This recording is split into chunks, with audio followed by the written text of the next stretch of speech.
Police के गाड़ी की आवाज, 108 की आवाज,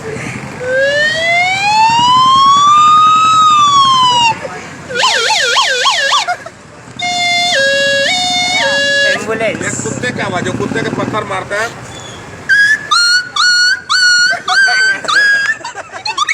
ये है पापा की आवाज। पापा क्या बोला? पापा। ए पापा, आवा, आवा, पापा आवा। जब पापा बीच रास्ता में गाड़ी रोक के घर पे जाते तो बेटा क्या बोलता मम्मी से?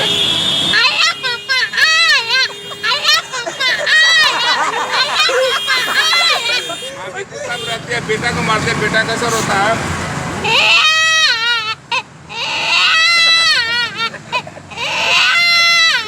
बेटा को रोते समय पापा चले जाते हैं, बेटा रोना बंद करता, पापा को किस तरह बताता है?